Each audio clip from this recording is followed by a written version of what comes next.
Hello friends, this is Shalini Srivastava. स्वागत है आपका टीचिंग लर्नर्स में। तो कैसे हैं आप लोग? उम्मीद है कि आप लोग बढ़िया होंगे और आपकी पढ़ाई अच्छी चल रही होगी। तो हम इस समय बिहार स्पेशल आपका पढ़ रहे हैं और इसमें ज्योग्राफी पढ़ रहे हैं। तो हमने नदियों को खत्म किया, भौतिक विभाजन को खत्म किया और बिहार के बारे में सामान्य जानकारियाँ भी ली और सारी चीज़ों को हमने देखा। और आज हम देखेंगे कुछ 2-3 टॉपिक एक ही में देखेंगे जहाँ से आपके ज़्यादा से ज़्यादा क्वेश्चन बनते हैं। बस उसी पॉइंट को देखेंगे जहाँ से क्वेश्चन बनते हैं, एक्स्ट्रा चीज़ें नहीं पढ़ेंगे, क्योंकि अगर एक्स्ट्रा चीज़ें पढ़ेंगे तो एक ही क्लास में आप एक ही टॉपिक में आपकी 2-3 क्लास हो जाएंगी। तो आज हम ये आपका पढ़ रहे हैं, ध्यान से देखिएगा कि प्रमुख नदियों के किनारे बसे प्रमुख शहर को पढ़ेंगे और बिहार की प्रमुख झीलों को देखेंगे, नहरों को देखेंगे और जलप्रपात है और गर्म जलकुंड जो भी है इनको सबको देखेंगे। जहाँ से क्वेश्चन बनते हैं बस उन्हीं चीज़ों को हम उठाएंगे, क्योंकि अगर हम डिटेल में पढ़ेंगे तो 5-6 क्लासेस की जाएंगी और इसके बाद ज्योग्राफी की आपकी 2 या 3 से क्लास आएगी और उसके बाद बिहार की जैसे अर्थव्यवस्था में उद्योग खनिज ये सारी चीज़ें आ जाती हैं और कला संस्कृति में ये सारी चीज़ें जो भी जहाँ से ज़्यादा क्वेश्चन बनते हैं उनको हम पहले लेके आएंगे कि उनका आपका रिवाइज करने का भी टाइम मिले। तो चलिए क्लास स्टार्ट करते हैं। तो अगर आपने हमारे चैनल को सब्सक्राइब नहीं किया है तो प्लीज़ चैनल को सब्सक्राइब करें और ज़्यादा से ज़्यादा शेयर करें। और बहुत बेहतर तरीके से हम क्लास को करते हैं और इसके बाद हम लास्ट में जो भी बीपीएससी ने क्वेश्चन पूछे हैं उन क्वेश्चंस को भी करते हैं बोर्ड पे ही अच्छे से समझ के। तो चलिए हम क्लास स्टार्ट करते हैं। तो स्टार्ट कर रहे हैं हम। तो पहला हमारा क्या टॉपिक है कि नदियों के किनारे बसे प्रमुख शहर। ये पूछा जाता है आपका कि नदियों की किस नदी के किनारे कौन सा शहर बसा हुआ है। ये सारे क्वेश्चन आपके बनते हैं और जहाँ से क्वेश्चन बनते हैं और जहाँ से बने हैं बस उन्हीं को हम लेकर आए हैं। तो ध्यान से देखिएगा कि आपका पटना, ध्यान से देखिएगा, पटना जो है गंगा नदी के किनारे है, बसा हुआ है, ठीक है। पटना जो है गंगा नदी के तट पर है। मोकामा भी आपका गंगा नदी के तट पर है। भागलपुर भी कहाँ है? गंगा नदी के तट पर। तो ये हमने क्या देखा, गंगा नदी के तट पर इधर कौन सा है? पटना, मोकामा और भागलपुर। फिर हम देखते हैं छपरा जो घाघरा और गंगा दोनों के तट पर है। और बक्सर की बात करेंगे, बक्सर भी गंगा नदी के तट पर है। मुंगेर भी कहाँ है? गंगा नदी के तट पर है। तो इतने ऊपर की चीज़ों को हमने क्या देखा है, कितने हैं जो गंगा नदी के तट पर है। ध्यान से देखिएगा, गंगा नदी के तट पर बसे शहर कौन से हैं? पटना, मोकामा, भागलपुर, छपरा, बक्सर और मुंगेर। याद रखिएगा, पटना, मोकामा, भागलपुर, छपरा, बक्सर, मुंगेर, ठीक है। देखिए कम से कम समय में अधिक से अधिक चीज़ों को आप अभी से कवर कर लेंगे तो आगे एग्जाम के समय आपको बहुत आसानी होगी पढ़ने में। और हम बात करते हैं कि हमने पिछले वीडियो में बात की थी कि जो गंगा नदी है वो बिहार के कितने शहरों से होकर गुजरती है। तो 12 शहर से होकर गुजरती है। क्वेश्चन आपका बीपीएससी ने पूछा है तो ये भी आप याद रखेंगे। तो हमने क्या देखा कि गंगा नदी के किनारे कौन कौन से शहर बसे हुए हैं? पटना है, मोकामा है, भागलपुर है, छपरा घाघरा और गंगा दोनों के किनारे है, बक्सर है, मुंगेर है, ठीक है। तो ये हो गए गंगा नदी के किनारे आपके। फिर हम आगे देखते हैं, हाजीपुर गंडक नदी के किनारे है। सोनपुर भी आपका गंडक नदी के किनारे है। तो हाजी और सोन किसके किनारे है? गंडक नदी के किनारे है, याद रखेंगे हम। हाजी और सोन किसके किनारे है? गंडक नदी के किनारे है। फिर हम बात करेंगे मुजफ्फरपुर, खगड़िया, समस्तीपुर। मुजफ्फरपुर, खगड़िया, समस्तीपुर ये बूढ़ी गंडक के किनारे है। बूढ़ी गंडक के किनारे कौन कौन है? मुजफ्फरपुर, खगड़िया और समस्तीपुर। और फिर बात करेंगे दरभंगा की। दरभंगा है बागमती नदी के किनारे और गया है आपका फाल्गु नदी के किनारे। बहुत ही ज़्यादा इंपॉर्टेंट है ये गया। और यहीं पे विष्णुपद करके मंदिर है जहाँ पर लोग तीर्थ स्थान पे जाते हैं पितृपक्ष में, तो उसको भी याद रखेंगे, हमने उसको कल बताया था। और फतुहा जो है आपका, फतुहा है फतुहा पुनपुन और गंगा नदी के तट पर, ठीक है। तो ये सारी चीज़ें हैं। पुनपुन नदी कहाँ पर आकर मिलती है? गंगा में। फतुहा में मिलती है। तो ये भी क्वेश्चन आपका बना हुआ है। तो चलिए हम एक बार और देख लेते हैं कौन सी नदी के किनारे कौन सा शहर है। बस इतने ही आप याद रखिएगा, इससे बाहर आपका क्वेश्चन नहीं जाएगा। पटना, मोकामा, भागलपुर, छपरा, बक्सर, मुंगेर गंगा नदी के तट पर है, जिसमें से छपरा जो है घाघरा नदी के भी तट पर है, इसको याद रखेंगे।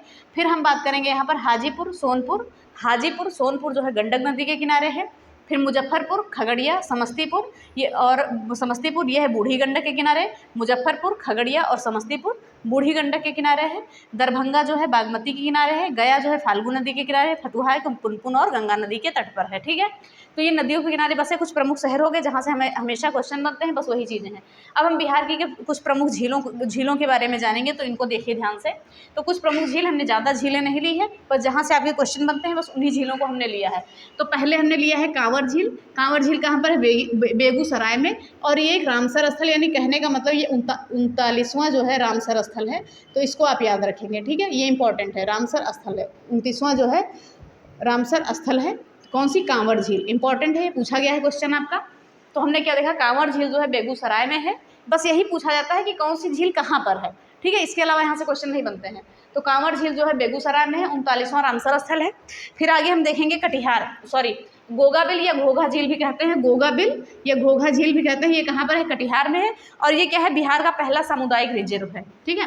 बिहार का पहला सामुदायिक रिजर्व है, बिहार का पहला सामुदायिक रिजर्व है। ठीक है, तो इतनी चीज़ों को भी हम ध्यान से पढ़ेंगे और साथ में लिखते रहेंगे तो ज़्यादा अच्छा रहेगा, आपके नोट्स भी बनते रहेंगे। तो गोगाबिल या घोघा झील कहाँ पर है? कटिहार में। ये बिहार का पहला सामुदायिक रिजर्व है। फिर आगे हम बात करते हैं, कुशेश्वर झील कहाँ पर है? दरभंगा में है। सिमरी झील है सहरसा में। जगतपुर झील है आपका भागलपुर में। और घोड़ा कटोरा या घोड़ा भी कहीं कहीं लिखा होता है, तो इसको हम घोड़ा भी लिख सकते हैं, यहाँ पर लिख देते हैं घोड़ा। ठीक है, घोड़ा कटोरा या घोड़ा जो कटोरा झील आपका कहाँ पर है? राजगीर नालंदा में है। और अनुपम झील कहाँ पर है? कैमूर में है। ये क्वेश्चन आपका पूछा गया है कि अनुपम झील कहाँ पर है? कैमूर में। तो पहले इन झीलों को जानते हैं, फिर कुछ और जानकारी हम लेते हैं। तो कांवर झील कहाँ पर है? बेगूसराय में। ये 39वां रामसर स्थल है बिहार में। गोगाबिल या घोघा झील कटिहार में है, बिहार का पहला सामुदायिक रिजर्व है। फिर बात करेंगे कुशेश्वर झील कहाँ पर है? दरभंगा में। सिमरी झील है आपका सहरसा में। ठीक है, और जगतपुर झील कहाँ पर है? भागलपुर में। और घोड़ा या घोड़ा कटोरा झील कहाँ पर है? आपका राजगीर नालंदा में। और बात करेंगे अनुपम झील आपकी कैमूर में है, जो क्वेश्चन आपका पूछा गया है। अब हम बात करते हैं, देखिए कुछ आप देख रहे होंगे यहाँ पर मन लिखा हुआ है। ठीक है, एक सरैया मन है, पिपरा मन है, और एक मोती झील, ये मोतिहारी में है। इसको पूर्वी चंपारण हम कहेंगे। पूर्वी चंपारण कहाँ पर है? मोतिहारी में। पूर्वी चंपारण में क्या है? मोतिहारी है आपका। ये भी पूर्वी चंपारण यहाँ लिख लीजिए। फिर आगे हम बात करते हैं, और ये बेतिया जो है आपका पश्चिमी चंपारण में है। ठीक है, पश्चिमी चंपारण में। यही इधर ही जो आपका ये आता है पश्चिमी चंपारण, इधर ये है, और पूर्वी चंपारण ये है। ठीक है, चलिए तो हम बात करते हैं, यहाँ पर मन आ रहा है, तो मन होता क्या है? पहले मन के बारे में जान लेते हैं। तो ये जो मन होता है, जो नदियाँ अपना मार्ग परिवर्तित करती हैं, इन्हीं को क्या कहते हैं? मन कहते हैं। ठीक है, नदियों के मार्ग परिवर्तन को क्या कहते हैं? मन कहते हैं। तो ऐसे आप रिलेट करके याद कर सकते हैं कि नदियों का जब मन करता है तब अपना मार्ग क्या है? परिवर्तित कर लेती है। नदियों का जब मन करता है तो अपना मार्ग परिवर्तित कर लेती है। तो मन का मतलब क्या होता है? नदियों के मार्ग परिवर्तन को हम क्या कहते हैं? मन कहते हैं। यहाँ पर लिख देंगे, नदियों के मार्ग परिवर्तन को हम मन कहते हैं। नदियों के मार्ग परिवर्तन को मन कहते हैं। ठीक है, मार्ग परिवर्तन को मन कहते हैं। ठीक है, और ये कहाँ? उत्तर बिहार में सबसे ज़्यादा होता है। ये जो मन है आपका, मार्ग परिवर्तन सबसे ज़्यादा कहाँ होता है? ये उत्तर बिहार में होता है। उत्तर बिहार में नदियाँ सबसे ज़्यादा मार्ग परिवर्तन करती हैं, तो इसको भी आप याद रखेंगे। ठीक है, और हम बात करें, बूढ़ी गंडक और गंडक के माध्यम से ही ये मन बनाए जाते हैं। ठीक है, बूढ़ी गंडक और गंडक के माध्यम से ये नदियाँ, बूढ़ी गंडक और गंडक के माध्यम से। ठीक है, बस इतना आपको याद रखना है। ये सब पूछा नहीं जाएगा, हो सकता है ये पूछ ले आपका कि मन किसको कहते हैं, मन का अर्थ पूछ ले आपसे। बाकी चीज़ें यहाँ से इतनी चीज़ें नहीं पूछी जाएंगी, तो इतना याद रखिएगा कि जो आपका ये मन है, सरैया मन कहाँ है? बेतिया में, पश्चिमी चंपारण। पिपरा मन है मोतिहारी, पूर्वी चंपारण में। और हम बात करेंगे यहाँ पर मोती झील। मोती झील कहाँ है? मोतिहारी, पूर्वी चंपारण में। ठीक है, और फिर हम यहाँ बात करते हैं कि नदियों के मार्ग परिवर्तन को मन कहते हैं, और बूढ़ी गंडक और गंडक जो है के माध्यम से ये मन बनाए जाते हैं, और ये उत्तर बिहार में मन सबसे ज़्यादा जो है आपके बनाए जाते हैं। और एक चीज़ आपका और पूछता है, चौर। ठीक है, चौर पूछा जाता है कि चौर क्या होता है। तो चौर का अर्थ यहाँ पर जान लीजिए, गीली या दलदली भूमि को स्थानीय भाषा में चौर कहते हैं। गीली या दलदली भूमि, गीली या दलदली भूमि स्थानीय भाषा में क्या कहते हैं? इसको चौर कहते हैं। तो इसको यहाँ पे घेर लीजिए। ठीक है, तो ये झीलों के बारे में हो गए, बस इतनी ही झीलें आप याद रखिएगा, यहीं से आपके क्वेश्चन बनेंगे, और यहाँ से हटके आपके झील के क्वेश्चन नहीं बनेंगे। तो ध्यान से एक बार और देख लीजिए, ऊपर की झीलों को हमने जान लिया था। फिर हम देखते हैं सरैया मन कहाँ है? बेतिया, पश्चिमी चंपारण में। पिपरा मन मोतिहारी, पूर्वी चंपारण में। मोती झील जो है मोतिहारी में, पूर्वी चंपारण में है।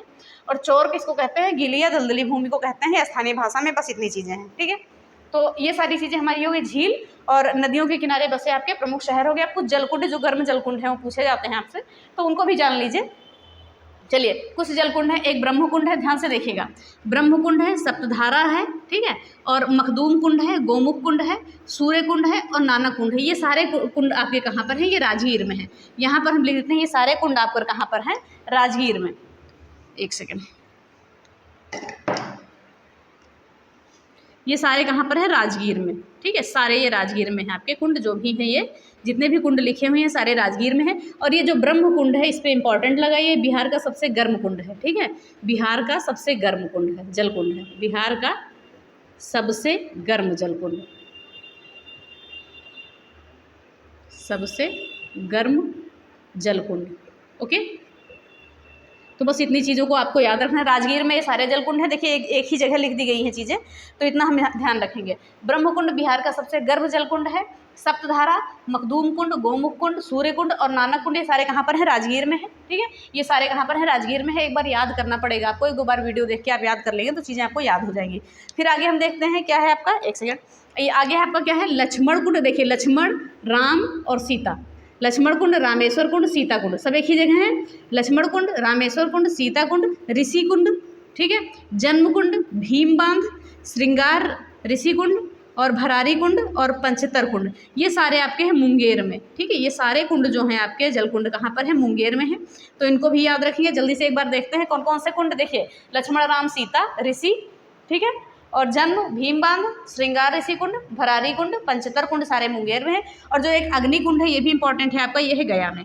ठीक है, ये है कहाँ पर? गया में। तो इसको भी हम याद रखेंगे। तो कुछ कुंड हमने देख लिया, गर्म जल कुंड देख लिया, ये सारे देख लिए, अग्नि कुंड आपका गया में है। अब आगे हम कुछ जलप्रपात देखेंगे और नहरों को देखेंगे और जो भी क्वेश्चन आए हैं उनको देखेंगे। बस आप बने रहिए हमारे चैनल पे। बस इससे बाहर आपके जहाँ से जो टॉपिक पढ़ा दिए जाएंगे उससे बाहर आपका एक भी प्रश्न नहीं जाएगा। और एक्स्ट्रा चीज़ों को आप पढ़ने में मत बचिए, क्योंकि और भी सब्जेक्ट हैं आपके पास, और सब्जेक्ट को पढ़िए। और ये जितना पढ़ाया जा रहा है बस उतना सफिशिएंट है आपके लिए, बस इतना ध्यान रखिएगा, क्योंकि हम आपका बिहार स्पेशल हम पूरा कराएंगे और साथ में क्वेश्चन भी कराएंगे जो आपके पूछे गए हैं, बीपीएससी ने पूछे हैं प्रीवियस ईयर में। तो चलिए हम आगे देखते हैं। तो जल्दी से इसका स्क्रीनशॉट ले लीजिए, फिर हम आगे आते हैं आगे टॉपिक पे। चलिए आगे हम देखते हैं बिहार के प्रमुख जलप्रपात हैं और बिहार की प्रमुख नहरों को हम देखेंगे। तो ध्यान से देखिएगा, बिहार के प्रमुख जलप्रपात को देखते हैं। जलप्रपात आप जानते हैं किसे कहा जाता है, एक बार देख लीजिए, स्क्रीनशॉट ले लीजिए, नहीं तो अभी लिख लेंगे उसके बाद लीजिएगा। जलप्रपात क्या कहा जाता है कि जब नदी की ढाल में अकस्मात परिवर्तन आ जाता है और नदी जो है तीव्र वेग से पहाड़ों के नीचे गिरती है तो उसे ही जलप्रपात कहते हैं। ये परिभाषा आपकी नहीं पूछी जाएगी। और जो प्रमुख जलप्रपात हैं जो आपके एग्जाम में पूछे गए हैं या पूछे जाने की संभावना है, बस उन्हीं को हम लेकर आए हैं। बस इतने ही याद करिएगा, ज़्यादा मत याद करिएगा। तो चलिए पहले हम देखते हैं कोकतल जलप्रपात। क्या है कोकतल जलप्रपात? इंपॉर्टेंट है आपका। ये कहाँ पर है? नवादा में है। इसकी कभी कभी ऊंचाई पूछ ली जाती है 47 मीटर। इसकी ऊंचाई कभी कभी पूछ ली जाती है 47 मीटर है, तो इसको याद रखेंगे हम। ठीक है, फिर आगे देखते हैं कोकतल जलप्रपात कहाँ पर है? नवादा में। फिर तिलहर जलप्रपात कहाँ पर है? कैमूर में है। और करकट जलप्रपात भी कैमूर में है। ये दोनों जलप्रपात आपके कैमूर में है, तिलहर और करकट। ठीक है, तिलहर और करकट जलप्रपात कहाँ पर है? आपके कैमूर में है। फिर अगला आता है दुर्गावती, मोस्ट इंपॉर्टेंट, कई बार पूछा गया है। दुर्गावती जलप्रपात आपका कहाँ पर है? रोहतास में है। और ये इसकी 90 मीटर ऊंचाई है, यानी कि बिहार का सबसे ऊंचा, ठीक है, बिहार का जो है सबसे ऊंचा जलप्रपात है, सबसे ऊंचा जलप्रपात है। कहाँ का? बिहार का। 90 मीटर इसकी ऊंचाई है, तो इसको हम याद रखेंगे। तो दुर्गावती जलप्रपात रोहतास जिले में है। ठीक है, रोहतास में है और 90 मीटर इसकी ऊंचाई है और सबसे ऊंचा जलप्रपात है बिहार का। तो ये पूछा जाता है, याद रखिएगा। फिर हम बात करेंगे कर्मनासा जलप्रपात, इंपॉर्टेंट है, कहाँ पर है? बक्सर में है। और धुआं कुंड जलप्रपात ये सासाराम है, तो रोहतास भी लिख सकते हैं यहाँ पर। ठीक है, रोहतास भी होगा तो लगा दीजिएगा। और फिर मंझर जो है, मंझन या मंझर है, मंझर कुंड जलप्रपात है, ये सासाराम में है। ठीक है, ये भी सासाराम में है आपका। तो इतने जलप्रपात आपको याद रखने हैं, इसके अलावा जलप्रपात मत याद रखिएगा। तो जल्दी से एक बार और देखते हैं। कोकतल जलप्रपात नवादा में है, 47 मीटर इसकी ऊंचाई है, ऊंचाई पूछ ली जाती है। तिलहर जलप्रपात कैमूर में है। और करकट, तिलहर और करकट, ठीक है, तिलहर और करकट कहाँ पर है? कैमूर में है। और फिर दुर्गावती जलप्रपात रोहतास में है, 90 मीटर ऊंचाई है, सबसे ऊंचा जलप्रपात है। कर्मनासा कहाँ पर है? बक्सर में है। धुआं कुंड जलप्रपात आपका सासाराम में है। और मंझर कुंड जलप्रपात भी आपका सासाराम में है। तो ये प्रमुख जलप्रपात हो गया। अब इससे बाहर जलप्रपात आपके नहीं पूछे जाएंगे। अब बिहार की कुछ प्रमुख नहरों के बारे में बात करेंगे। तो पहले हम मैप समझते हैं, फिर उसके बाद हम बात करेंगे इस टेबल पे, क्योंकि टेबल को हमने अच्छे से बना दिया है, इसमें आप समझ जाएंगे सारी चीज़ों को। तो हम देखते हैं जो बिहार में अधिकतर जो ज़्यादातर प्रोजेक्ट डैम बनाए गए हैं वो मात्र 3 नदियों पर डैम प्रोजेक्ट आपके बनाए गए हैं। कौन कौन सी नदी है आपकी? गंडक है, कोसी है और सोन नदी है। ठीक है, बिहार में मुख्यतः 3 नदियों पर डैम प्रोजेक्ट बनाए गए हैं। वो कौन कौन सी है आपकी? गंडक हो गई, कोसी हो गई और सोन हो गई। हमने माना ये बिहार है। ठीक है, ये बिहार का मैप है आपका। और ये गंगा नदी जो बिहार को बांटती है, ये पूर्वी साइड है गंगा का, ये पश्चिमी साइड है। और ये उत्तर की तरफ से दक्षिण की तरफ आती है गंडक नदी। कोसी भी उत्तर की तरफ से दक्षिण की तरफ आती है और ये दक्षिण से उत्तर की तरफ सोन नदी जाती है। तो गंडक नदी, कोसी नदी और सोन नदी पर ही बिहार में डैम प्रोजेक्ट बनाए गए हैं। तो ये याद रखिएगा, पूछा जा सकता है क्वेश्चन कि बिहार में किन किन नदियों पर डैम प्रोजेक्ट बनाए गए हैं। तो गंडक, कोसी और सोन नदी है। तो याद रखें, गंडक नदी पर तीन डैम प्रोजेक्ट बनाए गए हैं। तो कौन कौन से हैं आप मैप से समझ लीजिए। तो 3 बनाए गए हैं। सबसे पहले सबसे ऊपर है आपका तिरहुत। ठीक है, सबसे ऊपर है तिरहुत, ये नहरें हैं। ठीक है, ये तिरहुत क्या है? नहर है। फिर उसके बाद आपका आता है त्रिवेणी। तिरहुत के बाद जो है त्रिवेणी होता है, त्रिवेणी आता है। फिर त्रिवेणी के बाद आपका आता है दोन, यहीं पे दोन लिख देते हैं। और एक यहीं से जो नहर है आपकी, यहाँ से जो नहर निकलती है और यहीं से नहर एक उत्तर प्रदेश की तरफ चली जाती है, तो इसको उत्तर प्रदेश का हमें नहीं पढ़ना है। तो गंडक नदी से जो है 3 नहरें कौन सी निकलती हैं, तिरहुत हो गई, त्रिवेणी हो गई और दोन हो गई। सबसे ऊपर तिरहुत, फिर त्रिवेणी और दोन। तो इतनी चीज़ों को हम याद रखेंगे। और ये हमारा क्षेत्र कौन सा आ जाएगा, ये आपका पश्चिमी चंपारण भी आ जाएगा, पूर्वी चंपारण भी आ जाएगा, मुजफ्फरपुर और वैशाली भी आ जाएगा। तो आगे भी हम देखते हैं। फिर देखते हैं कोसी नदी। कोसी नदी से 2 नहरें कौन कौन सी निकलती हैं, पूर्वी कोसी, एक पश्चिमी कोसी। तो पूर्वी कोसी इधर निकलेगी आपकी, पूर्वी कोसी, ये पूरब साइड है तो पूर्वी कोसी, ठीक है। और ये पश्चिम साइड है तो ये पश्चिमी कोसी, ठीक है, पश्चिमी कोसी। मैप भी बनाएंगे तो ज़्यादा सही रहेगा, आपको आसान लगेगा थोड़ा सा। और सोन नदी से भी 2 नहरें निकलती हैं, एक पूर्वी सोन, एक पश्चिमी सोन, एक पूर्वी सोन और एक पश्चिमी सोन। पश्चिम आपका इधर है, इसीलिए हमने लिख दिया है कि आप कंफ्यूज ना हो। और पूर्वी सोन, पश्चिम ये साइड है आपका, पूरब ये साइड है। तो आपने एक मैप समझ लिया होगा कि गंडक सोन और कोसी नदी पर जो है डैम प्रोजेक्ट आपके बने हुए हैं। और 3 नहरें निकली हुई हैं गंडक से, 2 कोसी से और 2 जो है सोन नदी से, ठीक है। तो इतने में हम जाना कौन से, तिरहुत त्रिवेणी दोन कहाँ से है, गंडक से है, कोसी से पश्चिमी कोसी और पूर्वी कोसी, और सोन नदी से पश्चिमी सोन और पूर्वी सोन। तो ये चीज़ें हो गई। अब हम यहाँ पर जान लेते हैं। आप देख रहे होंगे कि हमने बात की है कि गंडक नदी से जो है 3 नहरें निकली है, कौन कौन सी, त्रिवेणी, तिरहुत और दोन। ये कहाँ से, गंडक नदी से निकली है। और इसके अंतर्गत कौन कौन से क्षेत्र आते हैं, कौन कौन से क्षेत्र को लाभ मिलता है, पूर्वी और पश्चिमी चंपारण दोनों आते हैं, और मुजफ्फरपुर और वैशाली ये सारे आते हैं, आदि आते हैं, और भी आते हैं, जो मुख्य हैं वही हमने लिखे हैं। फिर आगे हम बात करेंगे, एक आ जाता है एक्स्ट्रा आपका सकरी, ठीक है। ये क्या है, सकरी नहर आ जाती है। और सकरी नहर के बारे में बात करें तो दक्षिण बिहार की नहर है, ठीक है। यहाँ पर ऐड कर दिया गया है, कभी कभी पूछा जाता है, दक्षिण बिहार की नहर है, ये सकरी नदी पर है। इससे क्षेत्र कौन कौन से प्रभावित होते हैं, कौन कौन से क्षेत्र में यहाँ से पानी पहुँचता है, इसके अंतर्गत आते हैं मुंगेर और गया, ठीक है। सकरी के अंतर्गत जो है मुंगेर और गया, यानी छोटे छोटे भागों में यहाँ से सकरी से सिंचाई की जाती है, छोटे छोटे भागों में। तो यहाँ से लिख देते, छोटे छोटे भागों में सकरी से सिंचाई की जाती है, छोटे छोटे भागों में, ठीक है, छोटे छोटे भागों में। तो ये हो गया आपका, हमने देख लिया जो गंडक नदी पर कौन कौन सी थी, त्रिवेणी, तिरहुत और दोन। और क्षेत्र कौन कौन से आते हैं, पूर्वी पश्चिमी चंपारण, मुजफ्फरपुर और वैशाली। सकरी जो नहर है, सकरी नदी पर मुंगेर और गया आते हैं, इसके अंतर्गत जो क्षेत्र आते हैं। फिर बात करेंगे पूर्वी कोसी और पश्चिमी कोसी। पूर्वी कोसी और पश्चिमी कोसी, पूर्वी कोसी का राजपुर है, और ये जो दोनों आते हैं कोसी नदी पर। और इसके अंतर्गत कौन कौन से क्षेत्र आते हैं, तो पूर्वी कोसी के अंतर्गत आता है आपका अररिया, पूर्णिया, सहरसा और सुपौल आदि आते हैं ये सारे। और पश्चिमी कोसी के अंतर्गत आते हैं आपका दरभंगा, मधुबनी और बेगूसराय, ये सारे आते हैं, ठीक है। तो हम देखते हैं पूर्वी कोसी के अंतर्गत अररिया, पूर्णिया, सहरसा और सुपौल आदि आते हैं, और पश्चिमी कोसी के अंतर्गत दरभंगा, मधुबनी, बेगूसराय आदि आते हैं, ठीक है। फिर आगे बात करेंगे सोन नदी के बारे में। तो पूर्वी सोन और पश्चिमी सोन, ये क्या है, सोन नदी पर, क्योंकि सोन से ही स्पष्ट है और ये कोसी से ही स्पष्ट है। तो जो पूर्वी सोन के अंतर्गत कौन कौन से क्षेत्र आते हैं, औरंगाबाद, गया, भोजपुर, पटना। औरंगाबाद, गया, भोजपुर, पटना आते हैं पूर्वी सोन के अंतर्गत। और पश्चिमी सोन के अंतर्गत आएंगे भोजपुर, बक्सर, रोहतास और कैमूर, ये सारे आएंगे लगभग, ठीक है। और जितने महत्वपूर्ण है उतने हमने बता दिए हैं, तो ध्यान से देखिएगा आप। पूर्वी सोन के अंतर्गत औरंगाबाद, गया, भोजपुर, पटना। और पश्चिमी सोन के अंतर्गत भोजपुर, देखिए दोनों में आ रहा है, ये कॉमन है, तो इनको भी ध्यान में रखेंगे। और बात करेंगे पश्चिमी सोन के अंतर्गत आपका आएगा भोजपुर, बक्सर, रोहतास और कैमूर, ठीक है। लगभग भोजपुर ऐसे ही पड़ेगा कि दोनों में आ जाए। तो ये सारी चीज़ें हो गई, तो हमने ये सारे जान लिए। देखिए बहुत सारे टॉपिक हमने क्लियर किया आज। नदियों के किनारे बसे प्रमुख शहर, झीलों के बारे में, जलकुंड के बारे में, जलप्रपात के बारे में और नहरों के बारे में। अब इतनी चीज़ें हो गई। अब आपके 2-3 टॉपिक जो है भूगोल में बचे हुए, उसके बाद हम और सारी चीज़ें स्टार्ट करेंगे जो जो महत्वपूर्ण होंगी। तो ये आई होप ये चीज़ें समझ में आई होंगी। आप इसका एक बार स्क्रीनशॉट ले लीजिए, बहुत अच्छे से इसको देखिएगा, ठीक है। इसको बहुत अच्छे से देखिएगा, बहुत अच्छे से यहाँ से क्वेश्चन बनते हैं। अब हम आते हैं क्वेश्चन पर कि कौन कौन से क्वेश्चन यहाँ से पूछे गए हैं, तो उनको देखिए। तो एक बार स्क्रीनशॉट लीजिए, हम लिखते हैं क्वेश्चन यहाँ से आपका।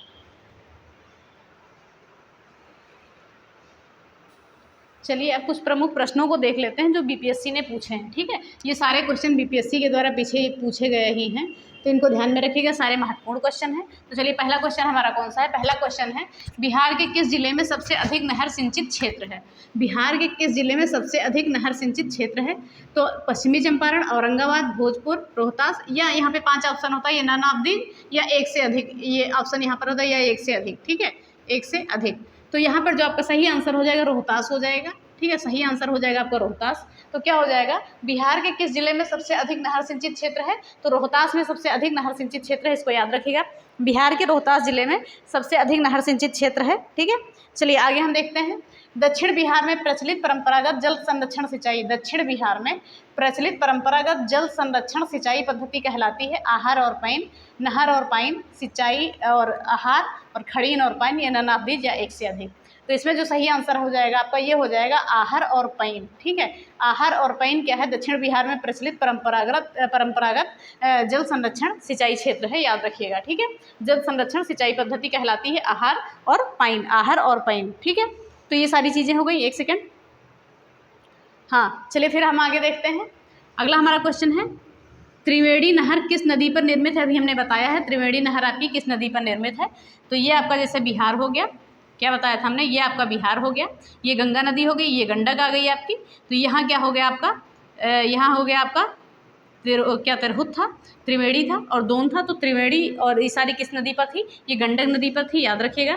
तो त्रिवेणी नहर जो है किस नदी पर निर्मित है? तो गंडक नदी पर निर्मित है, याद रखिएगा। सोन नदी पर पूर्वी सोन और पश्चिमी सोन, कोसी नदी पर पूर्वी कोसी और पश्चिमी कोसी। तो याद रखेंगे इन चीज़ों को हम। त्रिवेणी, तिरहुत और दोन जो है आपकी गंडक नदी पर। गंडक नदी पर कौन कौन सी है? त्रिवेणी, तिरहुत और दोन, जैसा कि हमने अभी बताया है, त्रिवेणी, तिरहुत और दोन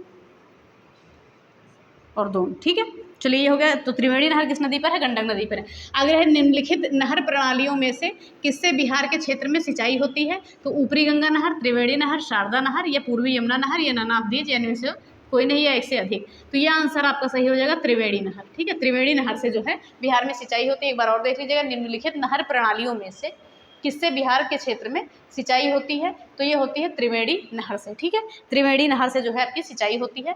फिर एक क्वेश्चन और है आपका, जो एक सेकेंड, एक आपका क्वेश्चन और है, ध्यान से देखिएगा।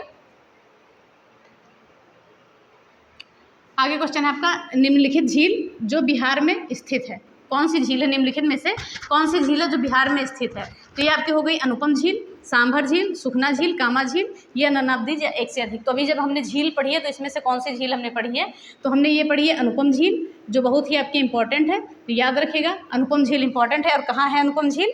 अनुपम झील आपकी कहाँ पर है? कैमूर में है। अनुपम झील कहाँ पर है? कैमूर में है, बहुत ही इंपॉर्टेंट है। और ये सारे क्वेश्चन आपके बीपीएससी में पूछे गए हैं, तो जल्दी इससे देख लीजिए, सारे क्वेश्चन का स्क्रीनशॉट ले लीजिए। और हाँ, बात रही आपकी पीडीएफ की, तो आप नोट करेंगे तो वो ज़्यादा चीज़ें सही रहेंगी, हालांकि पीडीएफ से, क्योंकि पीडीएफ पे कितनी चीज़ें आप ले लेंगे। तो जो चीज़ें हैं आप अच्छे से नोट करिए वहीं से, और पर्याप्त आपको बिहार स्पेशल यहाँ से पढ़ाया जाएगा, उससे आप बाहर क्वेश्चन नहीं पाएंगे। तो अगर क्लास आपको अच्छी लगी है, और ये सारे क्वेश्चन देख लीजिए, सारे प्रीवियस ईयर ही क्वेश्चन है। तो अगर आपको क्लास अच्छी लगी है तो प्लीज़ वीडियो को लाइक करें, शेयर करें, चैनल को सब्सक्राइब करें। और देख रहे हैं गर्मी कितनी बढ़ रही है, खड़ा होना भी मुश्किल हो रहा है। तो चलिए इसी के साथ वीडियो ख़त्म करते हैं। धन्यवाद, जय हिंद।